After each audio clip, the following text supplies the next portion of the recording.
Hello friends, मैं रोहित स्वागत करता हूं आप सभी का आपके अपने YouTube channel edu India by Rohit में।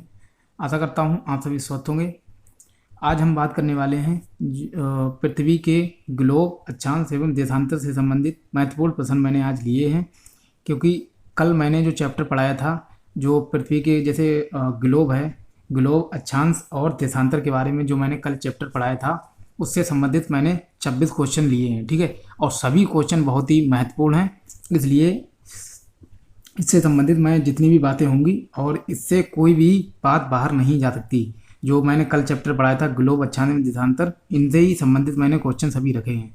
और इस प्रकार हम वीडियो प्रारंभ करते हैं, और इसको वीडियो को कंटिन्यू देखना, क्योंकि मैं इस वीडियो में जितने भी फैक्ट हैं सभी फैक्टों को बता दूंगा। ठीक है, तो इस प्रकार वीडियो को प्रारंभ करते हैं।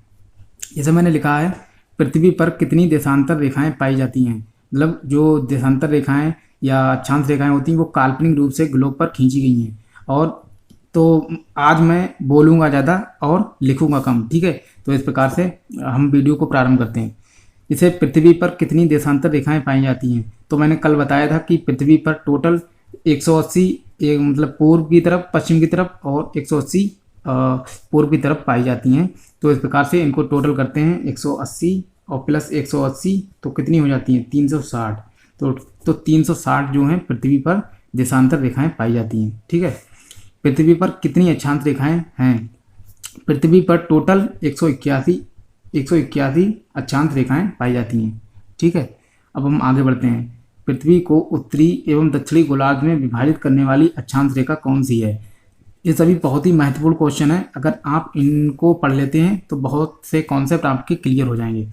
पृथ्वी को उत्तरी एवं दक्षिणी गोलार्ध में विभाजित करने वाली अक्षांश रेखा कौन सी है। मैंने बताया था कि जो 0 डिग्री अक्षांश है, 0 डिग्री अक्षांश, इसे विषुवत रेखा या भूमध्य रेखा के रूप में जाना जाता है।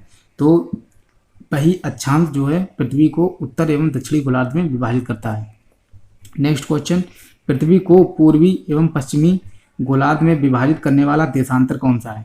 पृथ्वी को पूर्वी, जैसे मैं एक उदाहरण समझा दूँ, ए हो गई 0 डिग्री देशांतर। ठीक है, इसके जो इधर का एरिया होता है इसे कहते हैं पश्चिम, और इधर का जो होता है इसे कहते हैं पूर्वी। तो इस प्रकार से जो 0 डिग्री देशांतर होता है, 0 डिग्री देशांतर जिसे GMT के नाम से जाना जाता है, यही पश्चिम और पूर्व में पृथ्वी को विभाजित करता है। ठीक है, विश्व, जो अगला नेक्स्ट क्वेश्चन है, विश्व में समय का विभाजन किसको माना गया है। जैसे समय का विभाजन जो है, जो मैंने ऊपर बताया 0 डिग्री देशांतर, 0 डिग्री देशांतर, जो 0 डिग्री देशांतर होता है जिसे हम कहते हैं GMT, ग्रीनविच मीन टाइम, जो इंग्लैंड में स्थित है, वहाँ से पूरी दुनिया का समय विभाजन किया जाता है। ठीक है, इसलिए मैंने क्वेश्चन रखा है कि विश्व में समय का विभाजन किसको माना गया है। 0 डिग्री देशांतर जो होता है इससे पूरी दुनिया का समय विभाजन किया जाता है। नेक्स्ट क्वेश्चन, कर्क रेखा की स्थिति क्या है। जो 23.5 डिग्री उत्तरी अक्षांश होता है, 23.5 डिग्री उत्तरी अक्षांश, जो 23.5 डिग्री उत्तरी अक्षांश होता है उसे ही हम कर्क रेखा कहते हैं, जो भारत के बीचों बीच से गुजरती है। और इस पर 8 राज्य स्थित हैं, जिनमें से एक राज्य की राजधानी जो है, जैसे झारखंड की राजधानी रांची है, वो कर्क रेखा पर स्थित है।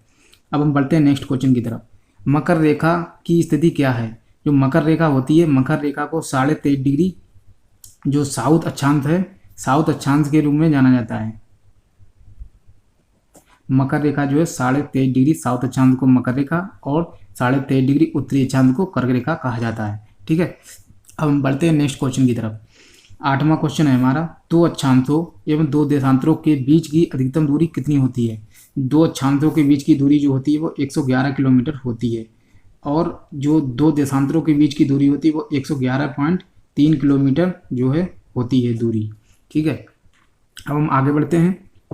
अंतर्राष्ट्रीय तिथि रेखा किसे कहा जाता है। मैंने कल बताया था कि जो 180 डिग्री जो देशांतर रेखा है,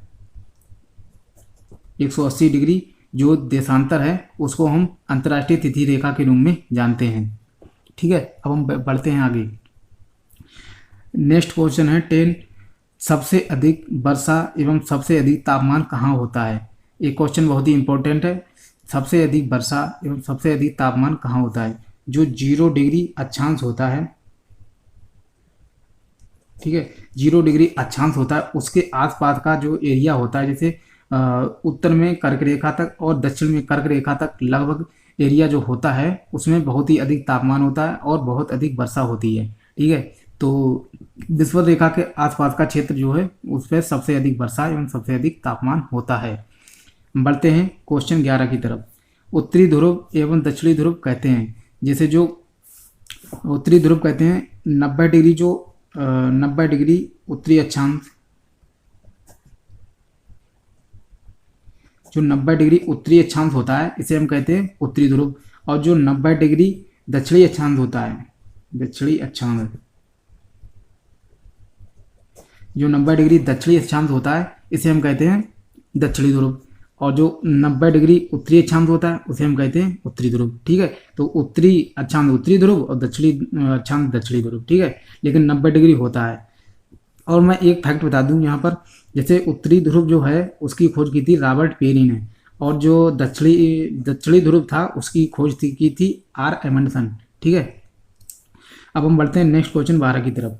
दोनों ध्रुवों को मिलाने वाली रेखाएं होती हैं। मैंने आज ऐसे कॉन्सेप्ट लिए हैं कि आपके अक्षांश और देशांतर से कोई भी क्वेश्चन बाहर नहीं जा सकता। दोनों ध्रुवों को मिलाने वाली रेखाएं कहलाती हैं। जैसे मैंने कल बताया था, ये हो गई, ये हो गया मतलब एक ग्लोब। ठीक है, जो इस प्रकार की रेखाएं होती हैं, मैंने बताया था कि देशांतर रेखाएं, तो इस प्रकार से एक देशांतर रेखा जो होती है वो दोनों ध्रुवों को मिलाती है, मतलब प्रत्येक देशांतर रेखाएं दोनों ध्रुवों को मिलाती हैं। दोनों ध्रुवों को मिलाने वाली रेखाएं अर्थात देशांतर रेखाएं, देशांतर। ठीक है, देशांतर रेखाएं। अब हम बढ़ते हैं क्वेश्चन 13 की तरफ। भारत का मानक समय कितना देशांतर को माना गया है, मतलब कितने देशांतर को माना गया है। तो हमने बताया कि 82.5 डिग्री जो है, 82.5 डिग्री पूर्वी देशांतर, 82.5 डिग्री जो पूर्वी देशांतर है उसको हमने भारत का मानक समय मान रखा है, क्योंकि हमने जो भारत का विस्तार है वो 68 डिग्री 7 मिनट से लेकर 97 डिग्री 25 मिनट के बीच है। 68 डिग्री 7 मिनट से लेकर 97 डिग्री 25 मिनट तक भारत का विस्तार है। और यदि आपको ये मान निकालना है तो क्या करना पड़ेगा, इन दोनों का योग करके 2 से विभाजित जब हम करते हैं तो क्या होता है कि 82 डिग्री निकल आता है, और यही पूर्वी देशांतर जो है हमारे भारत का मानक समय है। ठीक है, अब हम पढ़ते हैं नेक्स्ट क्वेश्चन 14 की तरफ। यदि हम 0 डिग्री देशांतर GMT जिसे कहते हैं ग्रीन मीन टाइम के 30 डिग्री पश्चिम में चलने पर क्या प्रभाव पड़ेगा, और 30 डिग्री पूर्व में चलने पर क्या प्रभाव पड़ेगा। मैंने दोनों प्रकार के क्वेश्चन रखे हैं। जो 30 डिग्री जब हम, जैसे ये हो गई 0 डिग्री, अगर हम इसके हम पश्चिम में चलते हैं तो होता है माइनस, और जब इसके हम पूर्व में चलते हैं तो होता है प्लस। अब मैंने 30 डिग्री बताया, मैंने कल बताया था कि 1 डिग्री जब हम चलते हैं तो 4 मिनट का फर्क पड़ता है। तो क्या है कि 30 डिग्री को जब हम कन्वर्ट करेंगे तो ये 120 मिनट बैठेगा, और 120 मिनट अर्थात 2 घंटे। तो जब यहाँ पर अगर जैसे 0 डिग्री पर यदि 12 बज रहे हैं, ठीक, तो क्या होगा कि यहाँ से जब हम 30 डिग्री चलेंगे अर्थात 2 घंटे हमारा समय कम हो जाएगा, अर्थात 10 मतलब 12 से 10 हो जाएगा। और जो दूसरा क्वेश्चन मैंने रखा कि 30 डिग्री जब GMT के हम पूर्व में चलते हैं तो क्या होता है कि 30 डिग्री जब चलेंगे तो 2 घंटे का फर्क यहाँ पर पड़ेगा।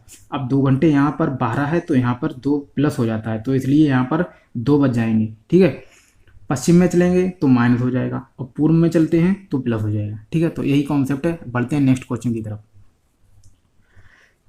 अंतर्राष्ट्रीय तिथि रेखा के समानांतर जल संधि कौन सी है। मैंने कल आपको बताया था कि जो बेरिंग जल संधि है वो अंतर्राष्ट्रीय तिथि रेखा के बिल्कुल समानांतर है। बेरिंग जल संधि, मैंने कल बताया था कि बेरिंग जल संधि जो है वो एक क्वेश्चन कई बार पूछा जा चुका है कई एग्जाम्स में, इसलिए मैंने इसको भी सेलेक्ट किया है। अब बढ़ते हैं नेक्स्ट क्वेश्चन की तरफ। विषुवत रेखा के 10 डिग्री उत्तर एवं दक्षिण, 10 डिग्री उत्तर एवं दक्षिण का क्षेत्र क्या कहलाता है। तो ये क्वेश्चन जो है मैंने सेलेक्ट किया है क्योंकि ये क्वेश्चन भी इंपॉर्टेंट है। विषुवत रेखा के 10 डिग्री उत्तर एवं 10 डिग्री दक्षिण का क्षेत्र जो होता है उसे हम कहते हैं डोलड्रम। डोलड्रम कहा जाता है क्योंकि इससे मतलब विषुवत रेखा के उत्तर में 10 डिग्री और दक्षिण में जो क्षेत्र होता है यहाँ पर बहुत ही अधिक तापमान और बहुत ही अधिक वर्षा होती है, इसलिए इसे डोलड्रम के रूप में जाना जाता है। बढ़ते हैं नेक्स्ट क्वेश्चन 17 की तरफ। जैसे अक्षांश रेखाएं ग्लोब पर क्या इंगित करती हैं? जो अक्षांश रेखाएं होती हैं वो ग्लोब पर तापमान को इंगित करती हैं।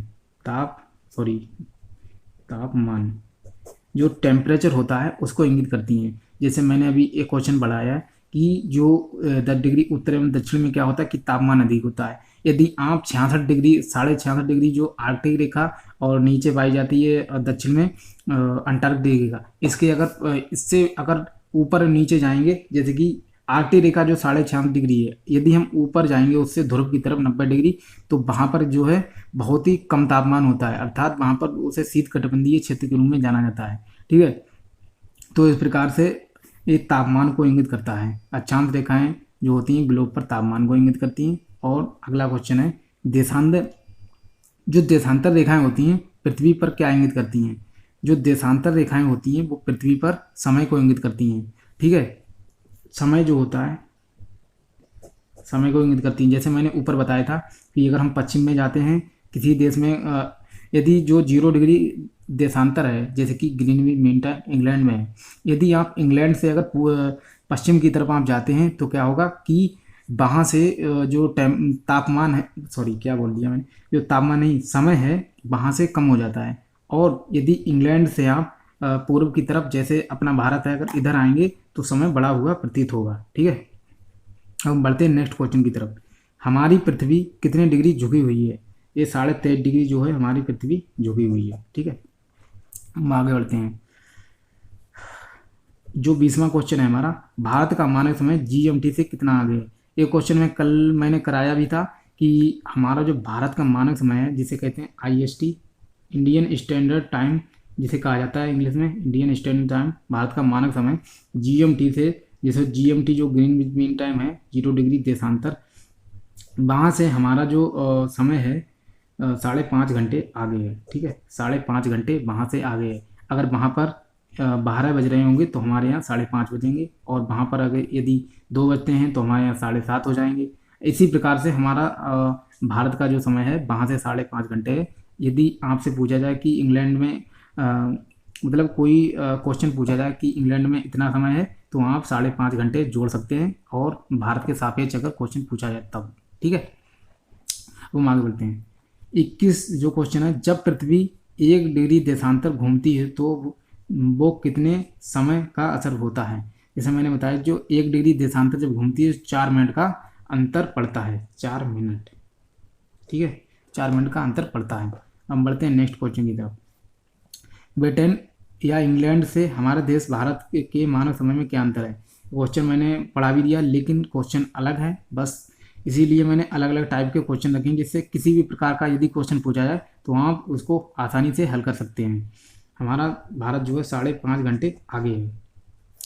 और जो अगला है कि विषुवत या भूमध्य रेखा को 2 बार काटने वाली कौन सी नदी है? मैंने 3 क्वेश्चन अलग से सेलेक्ट किए हैं, 3 नहीं 4 क्वेश्चन हैं। चारों क्वेश्चन स्टडी जीके की दृष्टि से बहुत ही इंपॉर्टेंट है। जैसे विषुवत या भूमध्य रेखा को 2 बार काटने वाली नदी जो है उसे कहते हैं कांगो या जायरे। जो कांगो या जायरे नदी है वो विषुवत रेखा को 2 बार काटती है। जैसे ए हो गई विषुवत रेखा, तो वो इस प्रकार से उसको 2 बार काटती है, मतलब उसके रास्ते में आ जाती है 2 बार।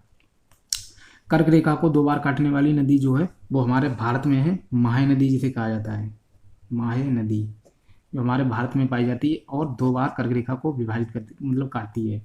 मकर रेखा को 2 बार विभाजित या काटने वाली नदी कौन सी है? तो साउथ अफ्रीका के बॉर्डर पर पाई जाती है। जो साउथ अफ्रीका अर्थात दक्षिण अफ्रीका है, अफ्रीका महाद्वीप में एक देश है, तो वहाँ पर पाई जाती है लिम्पोपो नदी। लिम्पोपो नदी जो है वो मकर रेखा को 2 बार काटने वाली नदी है। और विषुवत रेखा पर स्थित झील कौन सी है? एक झील है, अफ्रीका महाद्वीप है, जहाँ पर एक झील है जिसका नाम है विक्टोरिया नामक झील है। तो वो केन्या, युगांडा और तंजानिया, ये 3 देश पाए जाते हैं जिसके बॉर्डर पर ये झील पाई जाती है। ठीक है, तो विक्टोरिया झील है जो इनके बॉर्डर पर पाई जाती है। इस प्रकार से मैंने जितने भी इनसे संबंधित क्वेश्चन थे, ग्लोब से और अक्षांश एवं देशांतर से संबंधित सभी प्रकार के मैंने क्वेश्चन को आपको हल कराया है। और इस प्रकार से आपने अगर पहली जो वीडियो इसकी थी वो उसको देख लिया है तो आपने इन सभी क्वेश्चनों को बहुत ही अच्छे से कर लिया होगा। तो आशा करता हूँ ये वीडियो आपको पसंद आएगी। इसको वीडियो को लाइक करें, शेयर करें और चैनल को सब्सक्राइब कर लें। मिलते हैं नेक्स्ट वीडियो में, तब तक के लिए जय हिंद, वंदे मातरम।